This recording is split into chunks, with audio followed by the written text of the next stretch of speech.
I stood in front of the bathroom mirror of my little country house, wiping away the tears of joy rolling down my aging, wrinkled cheeks.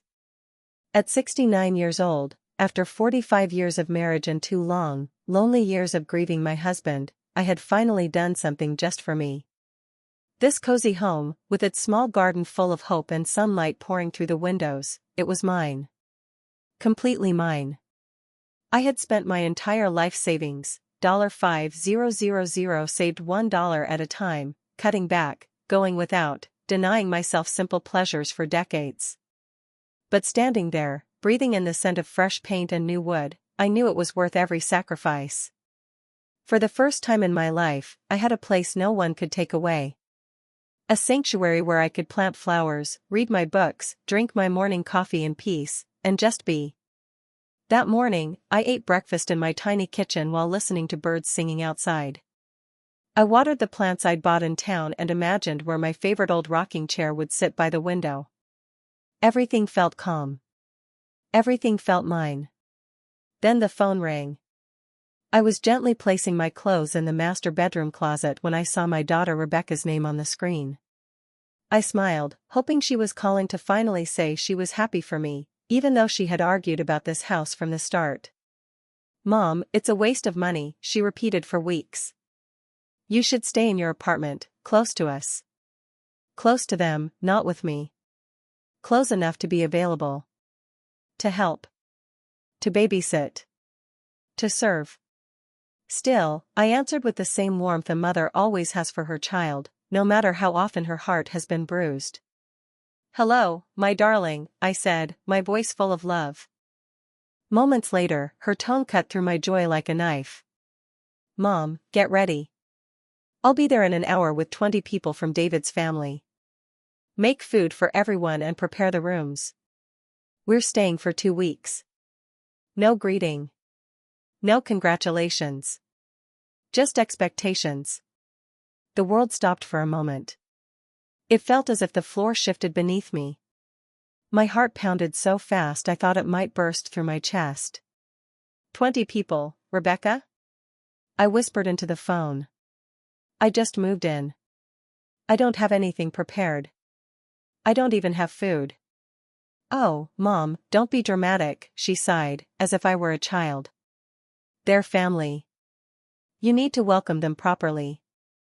David's cousin Emily is bringing her 4 kids, his brother Noah is coming with his wife and the twins, and Aunt Carol and Aunt Beth are coming with their families.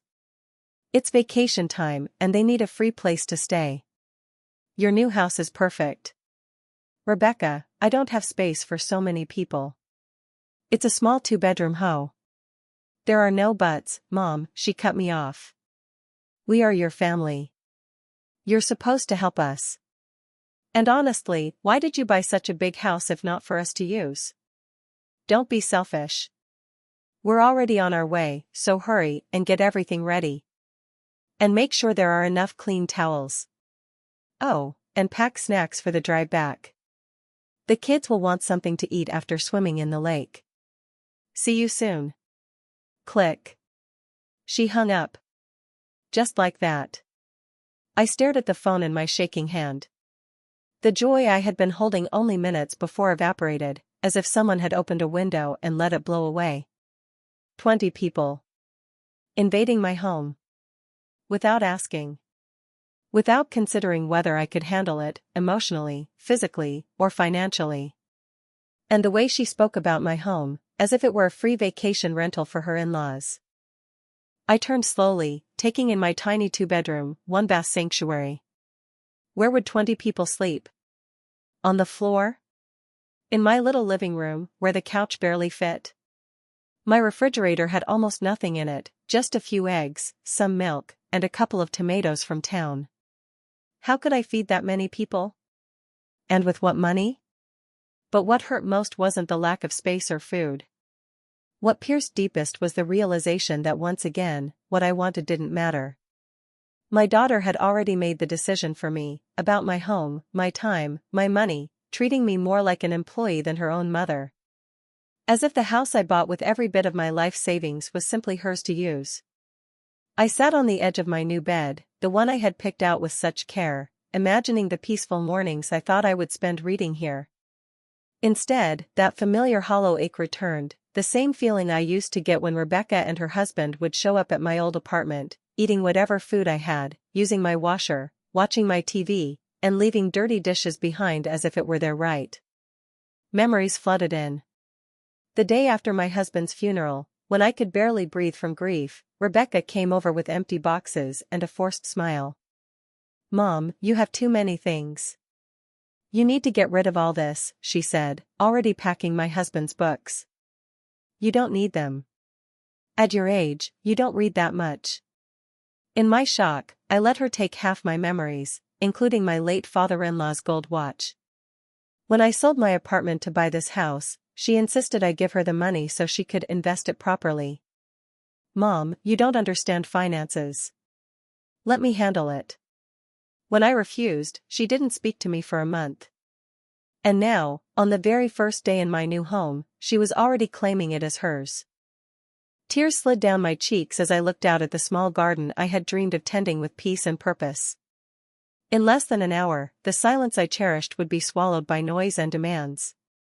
The house that felt like a sanctuary would become a battleground. I finally stood, feeling every bit of my 69 years. My legs trembled as I made my way to the kitchen. I opened the fridge, hoping maybe I had more than I remembered. But the reality was harsh. 3 eggs.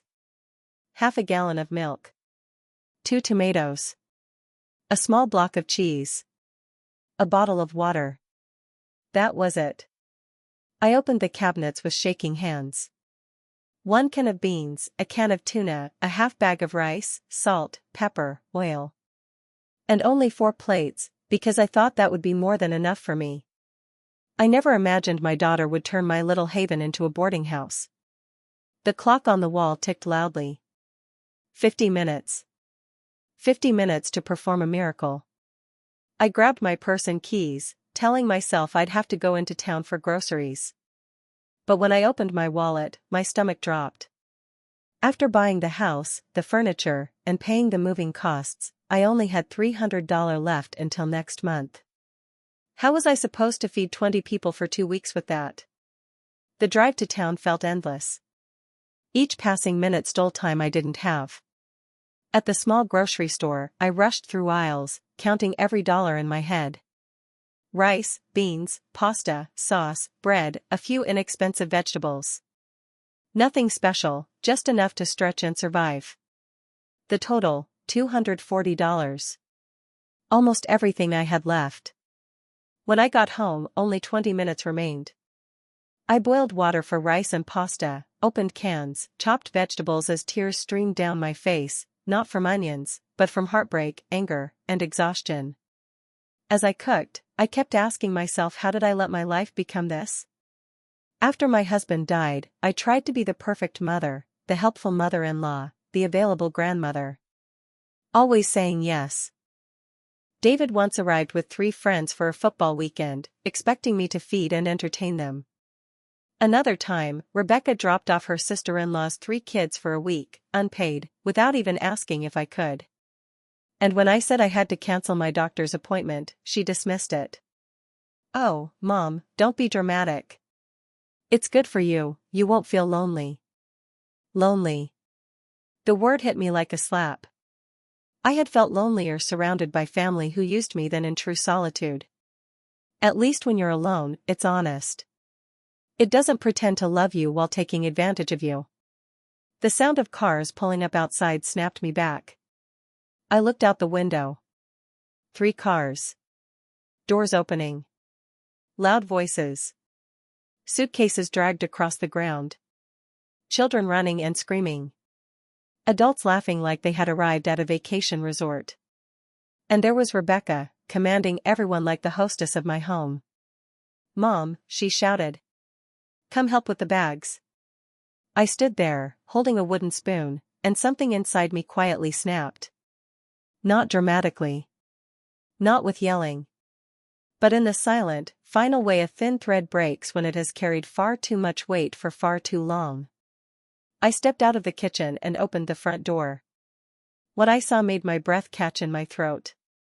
20 people, just like she said, spilling out of 3 cars as if they were arriving at a luxury vacation lodge. Babies, teenagers, adults, even elderly relatives I barely knew. Some were already wearing swimsuits, others carried coolers filled with beer, and every single one of them wore that entitled smile people get when they expect to be waited on. "Aunt Mary!" Emily, my son-in-law's cousin, called out, struggling with a crying baby on her hip. "What a gorgeous house. The kids are going to love it here. I hope you made a big lunch, because we're starving." Starving, of course. Because why pack food when Grandma Mary would surely handle it? Noah, David's brother, walked up and slapped me on the back as if we were lifelong buddies. "Mother-in-law. This is perfect for vacation. Is the food ready?" The kids haven't eaten. Of course they hadn't. Why would they? They knew I would be the one scrambling to feed them. I always did. Rebecca finally approached, smiling, though her eyes stayed cold. "Mom, I hope you prepared the rooms. Emily and her family need the master bedroom, the baby cries at night. We'll take the other room. Everyone else can sleep in the living room." The master bedroom. My bedroom. The room I had dreamed of waking up in, looking out at my garden with my morning coffee. They had already assigned it to someone else, as if I were the guest, not the owner. I looked at all of them invading my space, touching my things, walking into rooms without permission, treating my brand new home like a free resort. And for the first time in years, something inside me sparked. Not sadness. Not resignation. Indignation. But I didn't know what to do with it yet. "Mom. The food." Rebecca called from the doorway, her voice sharp, impatient, like she was addressing a server who had taken too long with an order. "The kids are hungry, and the adults want lunch before we unpack." So I shuffled back into the kitchen, numb, 20 pairs of eyes burning into my back. The rice had stuck to the pot. The pasta was mushy and the sauce was thin, but it was the best I could manage with the little time, money, and strength I had left. I began serving on the few dishes I owned. 8 plates, and I was out. I had to use cups, cereal bowls, and even a pot lid as a plate for one of the children. The humiliation was suffocating. "Is this it?" Noah frowned at his plate, as if I had served him prison food. "I thought there'd be meat or chicken." "You don't have anything else?" "I didn't know so many of you were coming," I began, my voice shaking. "I didn't have time to." David cut me off. "It's fine, Mary. We know you didn't expect us, but you could have tried harder. We're family, right? And this house is beautiful. I'm sure you have money saved for better groceries." Money saved. If only they knew, the meal they were criticizing had cost almost everything I had left. But they wouldn't care. They never did. "Grandma," one of Noah's twins asked, a sweet boy of about 8. "Do you have video games like at my other grandparents' house?" "No, honey," I said gently, forcing a smile. "Not yet. I just moved in." "Do you have cable?" "Wi-Fi," he pressed. "Not yet, sweetheart." He stared at me as though I had dragged him to the Stone Age. "So, what are we supposed to do for 2 weeks? This is boring." Emily, meanwhile, decided the dining table was the perfect place to change her baby's diaper. "Mary, we'll need you to go to town later. I didn't bring enough supplies for 2 weeks." She grabbed a napkin and started writing. "Here, diapers, formula, baby food, sunscreen, mosquito spray, wipes, shampoo for the kids, laundry detergent, medicine. Just basic stuff." She handed me the list like she was giving a maid instructions. I scanned it, at least $200 worth.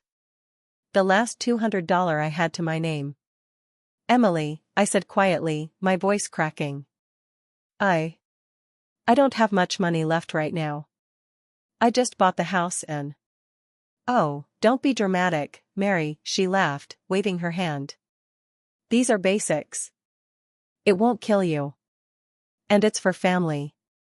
You must have something saved for emergencies." They were my emergency. The kind I had never imagined. Paul, one of David's uncles, walked in holding a beer, from his own cooler, thank God, since I didn't have drinks. Mary, where can we put our things? We need fridge space for the beer and food. I opened my small fridge, already full from the groceries I'd bought that morning. Well, you can move some of my things to make room. Perfect, he said, already removing my groceries to fit his beer. And where will Robert and I sleep? He added casually. Rebecca said you only have 2 rooms, so. Don't worry, he continued before I could answer. We'll sleep in the living room. Just make sure you have enough blankets and pillows. It gets cold here at night. Blankets and pillows, for 20 people. I had 3 blankets. 4 pillows. That was it. Meanwhile, the children had discovered my garden and were already running through it. I watched in horror as one child stomped directly on the tomato plants I had planted that same morning, the very plants that had made my heart flutter with hope a few hours ago. Children, please be careful. I called out. Oh, let them play. Noah yelled back. They need space to run. That's why we came out to the country, so they can be free. Free. Free to destroy my garden. Free to drain my bank account. Free to treat my home like a resort, while I played the unpaid, exhausted hostess. And as I stood there, watching the chaos unfold in the home I had sacrificed nearly everything for, that tiny spark of indignation inside me grew. Rebecca came up to me as I stood at the small kitchen sink, washing dishes with tired hands. Mom, I need to talk to you, she said, in that firm tone she uses now that she's married. David's family is thrilled to be here, but I think you could try a little harder to make them feel welcome. I slowly turned toward her, my hands still dripping with soapy water. Try harder? I repeated, gently, but with disbelief tightening in my chest. Yes, Mom. The food was basic. And the house feels a little cold, almost like you don't want us here. She sighed, as if I was the burden. This is a chance for you to get to know your son-in-law's family better.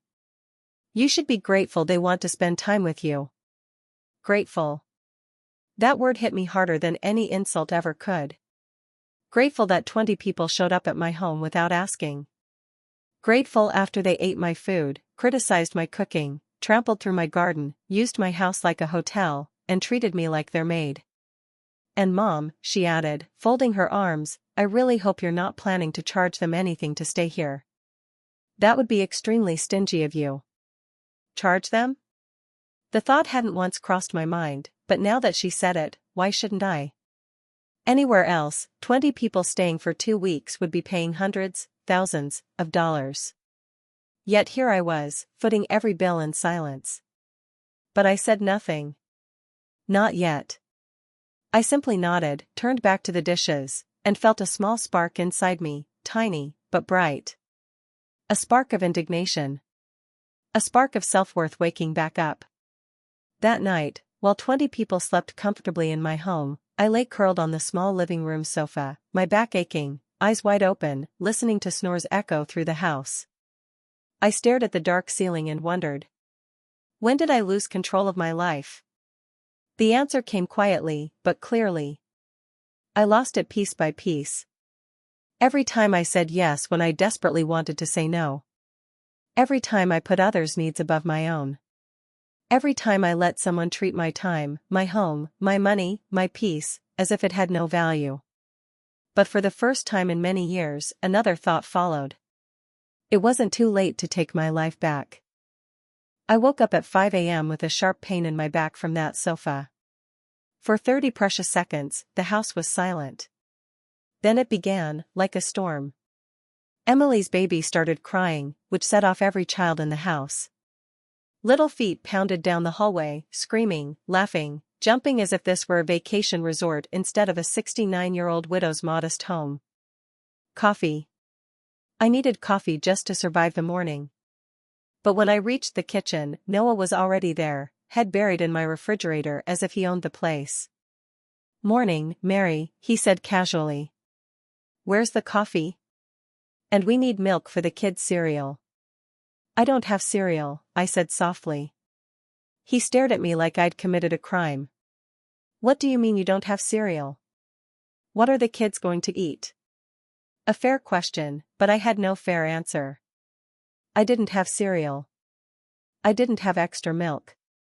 My tiny kitchen wasn't meant to feed 20 people for 2 weeks. Should I make scrambled eggs? I offered, knowing I had only 6 eggs left. 6 eggs for 20 people? He laughed. No, no. We need real food. Let's head to town. But hurry, the kids are starving. We. He said we as if the cost was shared. As if this house, and my bank account, belonged to all of us. Emily walked in with the baby, a sour look on her face, holding a bag of dirty clothes. Mary, I need hot water for the bottle. And I need these washed, the baby had an accident. You didn't bring enough clothes? I asked gently. I didn't think we'd need so many. Besides, you have a washing machine. It's easier here. Easier for her. More work and more expense for me. One by one, 5 hungry children rushed into the kitchen, circling me like I was a magic kitchen appliance that could produce endless food. Grandma, I'm hungry, the youngest said, her small voice soft and sweet. My heart ached. None of this was her fault. I know, sweetheart, I whispered.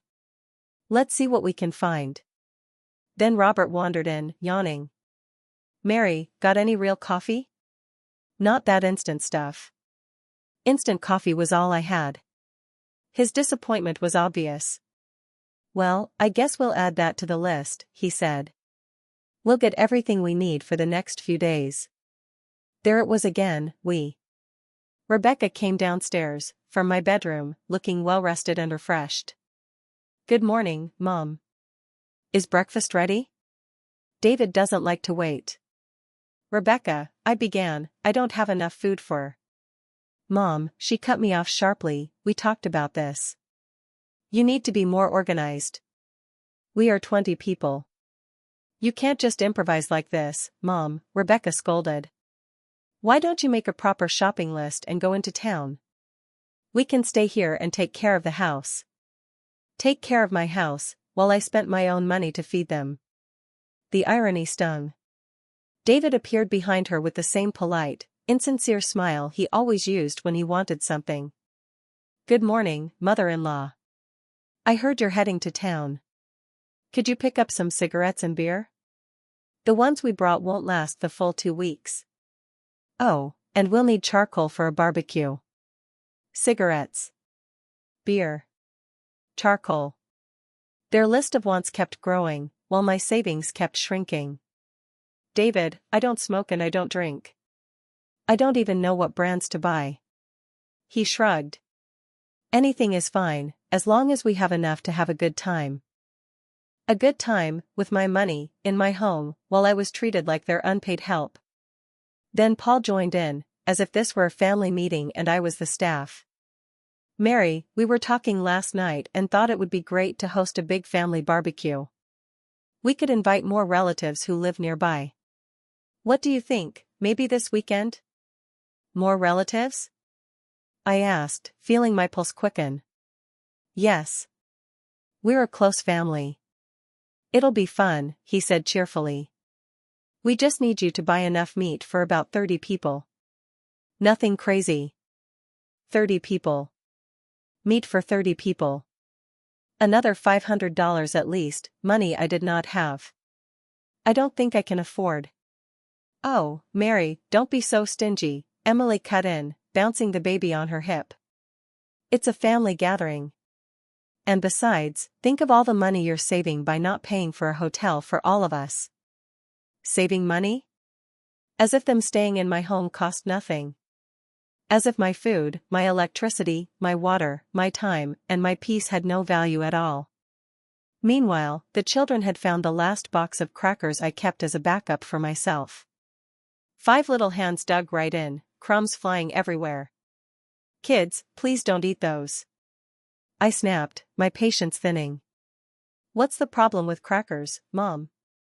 Rebecca sighed, annoyed. They're hungry, and you haven't prepared breakfast. At least let them eat something. Something? My crackers? My last bit of food in the house? Mom, she continued, with that scolding tone that used to belong to me, you're being a little selfish. This is a beautiful opportunity for family bonding, and you're fussing about crackers and money. Aren't you happy seeing us all together and enjoying ourselves? Happy. They were happy, of course they were. Happy eating my food, sleeping in my beds, using my home like a free resort, while I cooked, cleaned, shopped, and paid for everything. I stood in the middle of what used to be my peaceful kitchen, surrounded by 20 people who now stared at me as if I was the problem. As if I was the selfish one, for not feeding them all for free for 2 full weeks. And then, something inside me finally clicked.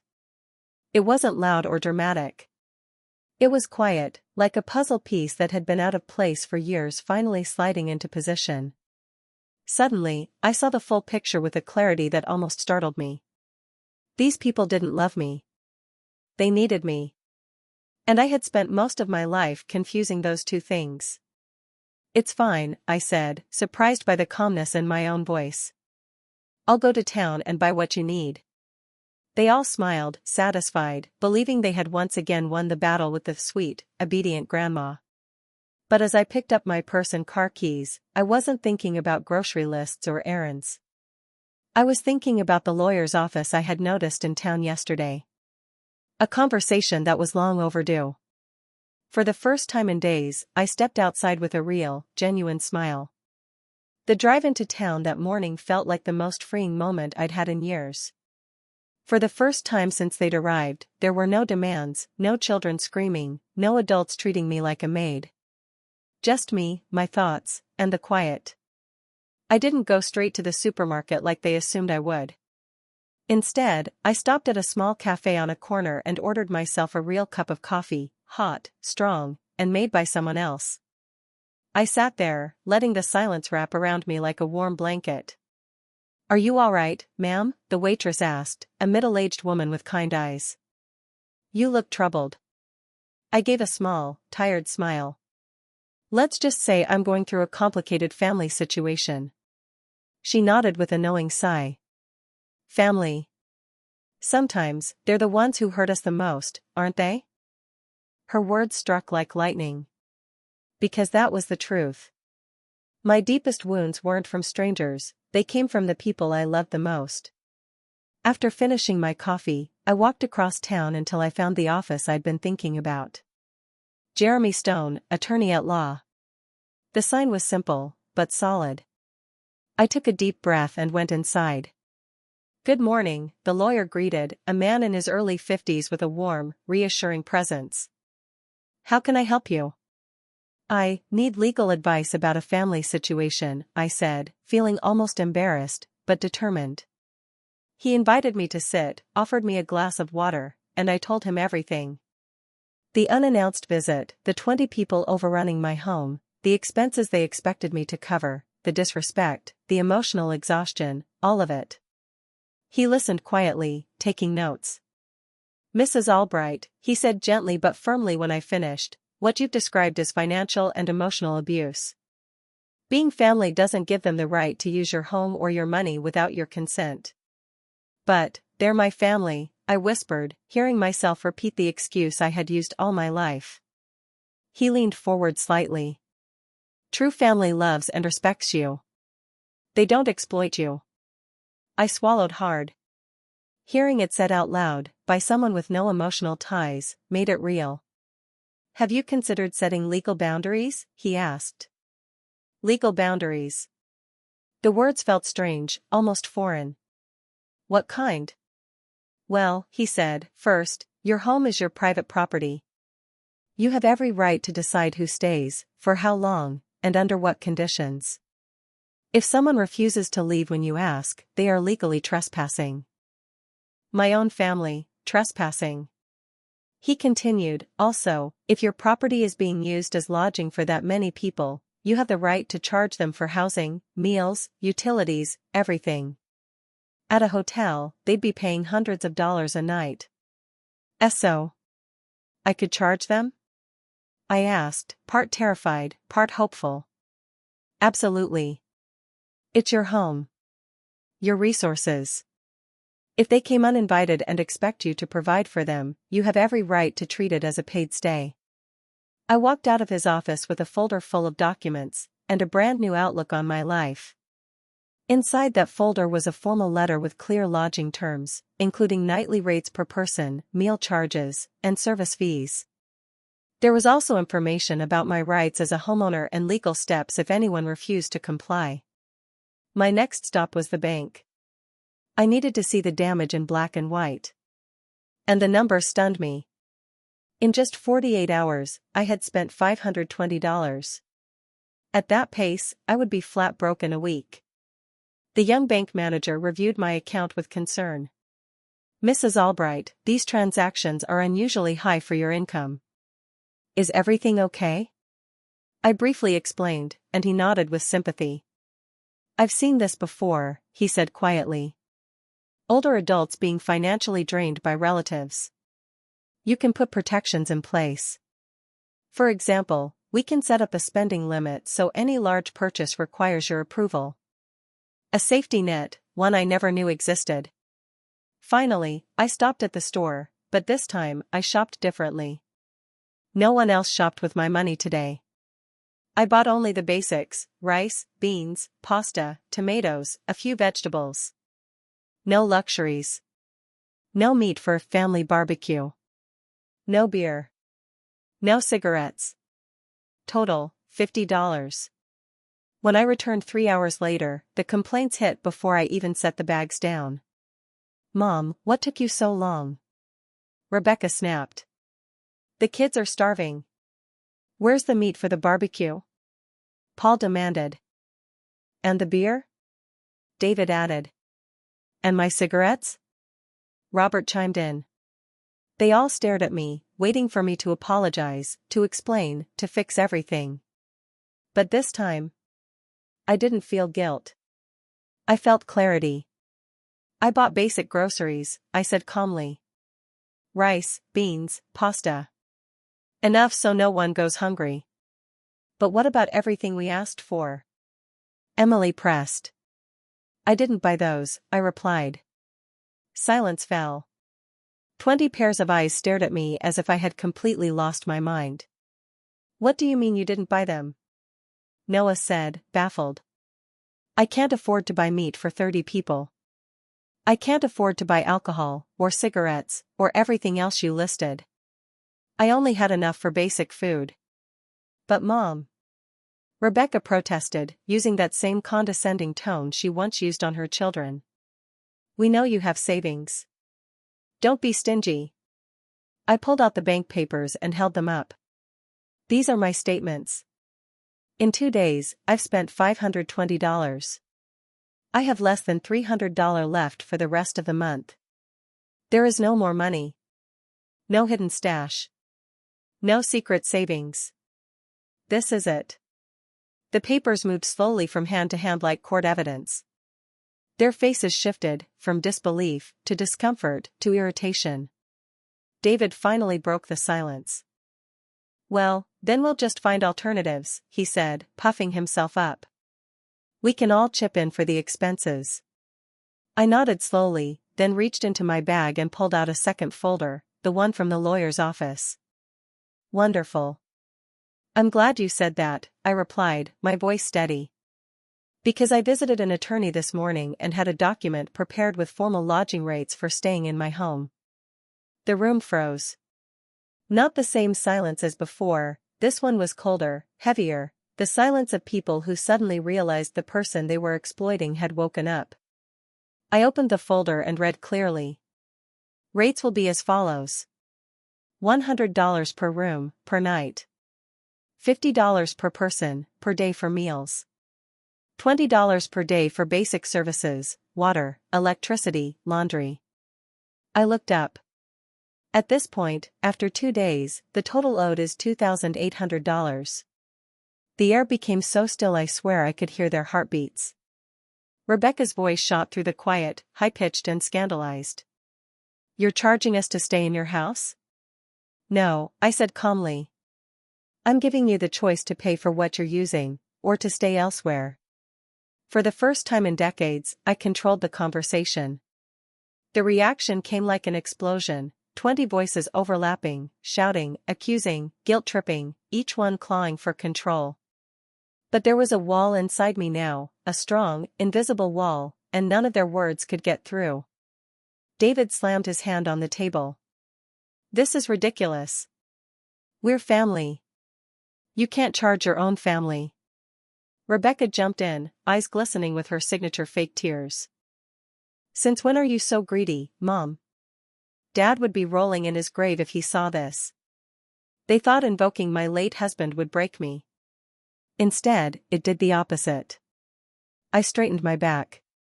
Your father worked his entire life so I'd have security in my old age, I said firmly. He would never have allowed his family to treat me like a maid in my own home. Emily scoffed, arms folded. We're not treating you like an employee. We're giving you the chance to spend time with family. I let out a sharp, humorless laugh. Really, Emily?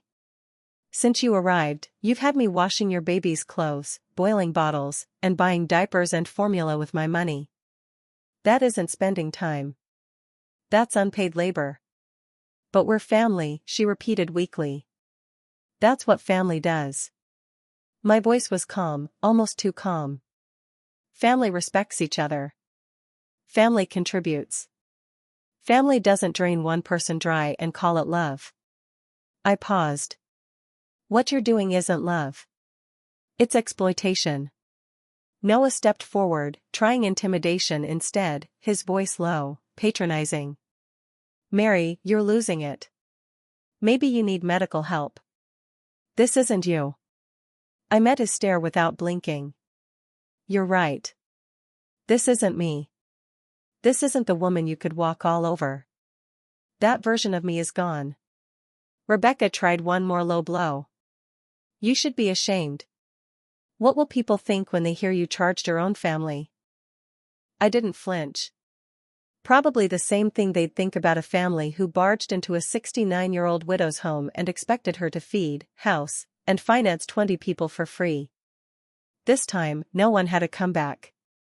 Paul stepped in next, changing tactics, his reasonable negotiator act. Mary, let's not be dramatic. We can offer you something symbolic. Say, $50 for the whole stay? I stared at him. $50, for 20 people, for 2 weeks. I let that sink in. That's 18 cents per person, per day. Their eyes dropped to the floor. You spent more than $50 on gas just to get here, I added. So why is my money worth less than yours? Murmurs. Shifting. Avoided eye contact. They were scrambling now, whispering amongst themselves, trying to strategize. And that was when salvation arrived. A soft knock at the door. A woman in her early 60s walked in, holding a basket of vegetables, a warm smile on her face. My new neighbor, Martha. Good morning, she said. The front door creaked open and a warm voice floated in. Hello there, the woman said with a friendly smile. I'm Martha, your new neighbor. I just wanted to stop by and welcome you. Oh my, I didn't realize you had visitors. Please, come in, I said, grateful for the interruption. My relatives dropped by. Martha stepped inside, and instantly, I saw her expression shift. She was one of those wise older women who have lived long enough to read a room in under 5 seconds. My, what a large family you have, she said pleasantly, though her eyes were already scanning the crowded living room. I imagine it must cost quite a bit to host so many people. I'm sure everyone is pitching in to help with the expenses. The silence that followed said everything. They're not contributing? Martha asked, genuinely surprised. Oh dear, in my day, if you stayed at someone's home, especially in a big group, you brought food, helped with chores, or paid your part. It was called respect. But, we're family, Rebecca muttered under her breath. That's exactly why you should be helping, Martha replied, her tone kind but firm. Family should take care of their own, not drain them. I could practically see the discomfort settle over the room. Hearing it from a stranger made it impossible for them to ignore. You know, Martha continued casually, my daughter lives in the city. Whenever she visits with the grandkids, she brings groceries for the whole weekend. She always tells me, Mom, you're retired. I'm not eating through your pension. That's what thoughtfulness looks like. Her words sank deep, not just into them, but into me. For years, I had felt used, but hearing someone else say it out loud hit differently. And where did you all travel from? Martha asked, still sounding sweet as sugar. From the city, David answered stiffly. Oh, that must have cost you a fortune, she said. Gas, meals on the road, and then arriving here and getting everything for free. What a lucky break. She smiled politely. I'm sure you all planned ahead and offered to help Mary cover the expenses for such a large stay, right? Every sentence of hers was like a pin popping their balloon of entitlement. Martha, I said softly, would you like some coffee? I'd love to get to know you better. Oh, I'd love some, dear. But don't fuss over me, you clearly have your hands full. In the kitchen, she followed me and lowered her voice. Honey, she whispered, I hope you won't take this the wrong way, but those people don't look like they're here out of love. They look like they're here out of convenience. Her words felt like a crack of lightning through my chest. Someone finally saw what I had been too ashamed to admit. Is it really that obvious? I asked quietly. Sweetheart, I'm nearly 60, she said. I've seen every kind of family under the sun. They walked in expecting to be treated like royalty, and you look exhausted, like someone spending money she doesn't have. My voice trembled. But, they're my family. Martha gently placed her hand on mine. Real family doesn't use you. Real family protects their elders, they don't treat them like unpaid staff or a free hotel. She hesitated, then added. My sister went through the same thing. Her grown kids treated her like a maid and spent her pension like it was theirs. Do you know what finally changed it? I shook my head. What? She set boundaries. She told them, you visit when I invite you, for the time I decide, and you contribute to the household. If not, there's a hotel in town. Oh, they threw tantrums, guilt trips, tears, all of it. But once they realized she meant it, they stopped walking all over her. Now, when they visit, they show up with groceries, help clean, and treat her with respect. Because they learned a mother's love is not a license to abuse her. Her words lit a fire inside me, steady, strong, and long overdue. When we returned to the living room, the family was whispering among themselves. It looked like they had formed a plan. David cleared his throat. Mary, we've talked it over, and we're willing to contribute something toward the expenses. Not the unreasonable amount you suggested, but something fair. How much do you consider fair? I asked calmly. Rebecca lifted her chin. $200. For all of us. For the entire stay. Martha nearly spit out her coffee. $200, for 20 people, for 2 full weeks? She stared at them in disbelief. Sweethearts, the cheapest motel in this town charges $60 per night for 1 room. You're eating this poor woman out of house and home. They knew she was right. They just didn't want to admit it. But this time I wasn't bending. $200, I repeated slowly, as if weighing the offer. I watched their hopeful faces, so sure they'd worn me down again. Yes, Rebecca said proudly.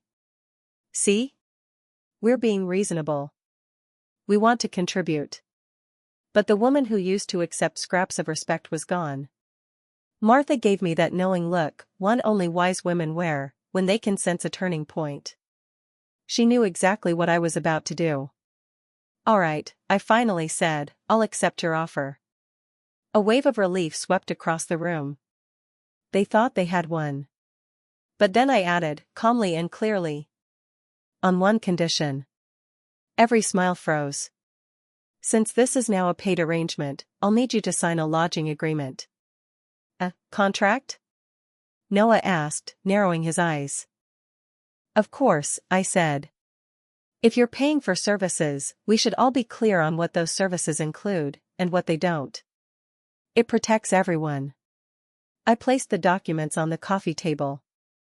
Jeremy, my neighbor's son who works in real estate, had drafted them for me. This agreement states that for $200, you'll be staying on the living room floor, sharing one bathroom with scheduled access, and receiving one basic meal a day, rice and beans. Nothing more. One meal a day? Emily shrieked. We expected 3. You can certainly have 3, I replied sweetly. But that's included in the premium package, the one that costs the $2,800 I originally mentioned.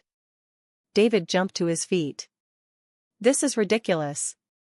We're not signing that. You don't have to, I said, steady as stone. You're free to find another place to stay. In truth, I think that may be best for everyone. Mom. Rebecca burst out. You can't throw us out. We're family. I'm not throwing you out, I replied calmly. I'm giving you options. You may choose the services you want and pay accordingly, or find a place that better fits your budget. From the corner of the room, Martha began to clap, slow, firm applause. Bravo, she said. This is exactly what my sister finally had to do. Clear choices. Fair terms. No guilt tripping. You stay out of this. Rebecca snapped. This is a family matter. You're right, Martha replied as she rose to leave. It is a family matter. And any decent family would never treat their elders this way.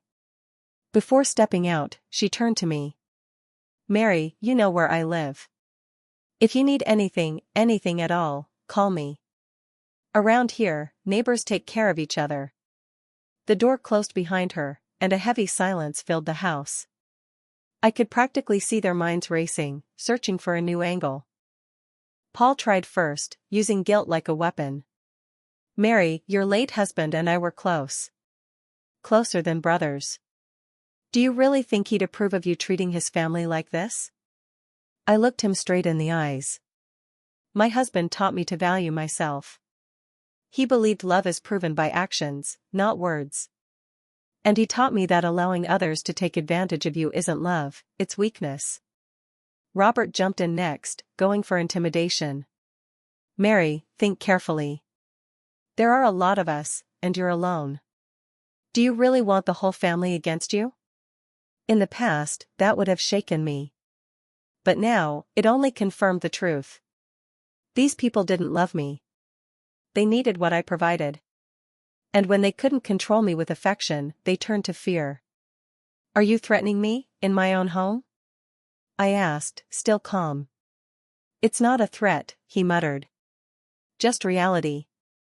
No, I replied. Reality is that you arrived uninvited, expecting free room, free meals, free electricity, free everything.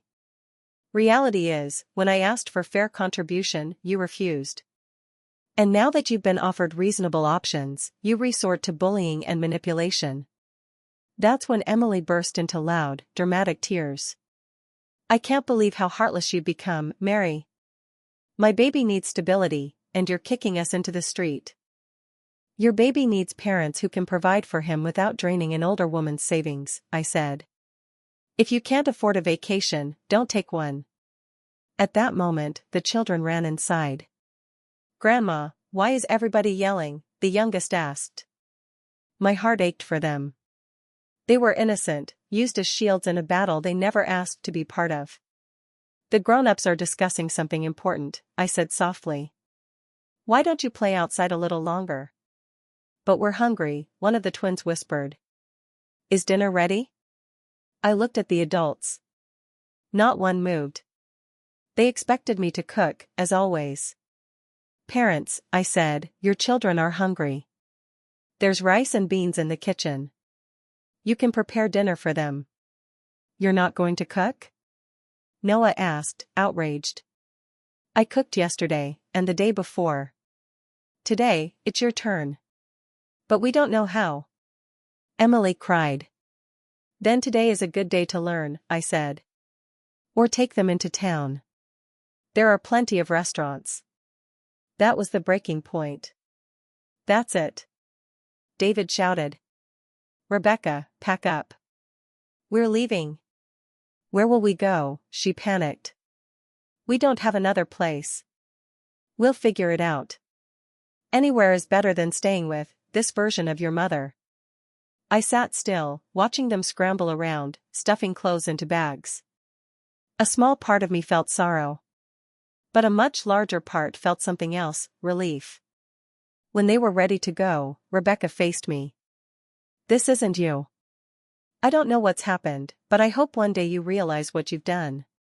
You tore this family apart over money. No, I said, meeting her eyes. I finally learned the difference between family who loves me and family who uses me. You'll regret this, she shouted as she stormed out. When you're old and sick, don't call us for help. I would rather be alone with dignity, I said softly, than surrounded by people who don't respect me. One by one, the cars pulled away. No tantrums. No dramatics. Just the quiet defeat of people who lost their favorite source of free comfort. I watched them disappear down the road, and felt something I hadn't felt in years. Peace. That evening, Martha returned with a pot of homemade chicken stew. I made rice with pigeon peas, and we ate on my porch, watching the sun melt into the horizon. Do you feel good about your decision? She asked gently. For the first time in years, I said, breathing freely, I feel free. 6 months later. My house finally felt like a home. My garden bloomed. I joined a painting class at the community center. I made friends, real ones. Rebecca called a few times, always when she needed something, money, babysitting, a favor. I listened calmly, then answered. I'm sorry, sweetheart. I can't help you with that. At first she yelled. Then begged. Then tried guilt. Now, she simply hangs up. And that's all right. Because I learned some important truths. Loving people doesn't mean letting them hurt you. Being generous doesn't mean sacrificing your well-being. Real family supports you, the same way you support them. And most importantly, it is never too late to reclaim your life, your dignity, and your happiness. This morning, I woke to birds singing. I drank coffee in my clean kitchen. I watered the plants in my garden, thriving, strong, just like me. If this story touched your heart, you can support me with a super thanks so I can continue sharing more stories like this. Now tell me, what would you do if you were in Mary's place? I'd truly love to hear your thoughts, share them in the comments. And let me know where you came across this story. If you enjoy real-life stories like this, don't forget to like this video and subscribe. There are many more waiting for you. Sending a warm hug your way, and I'll see you in the next one. Yellow Heart.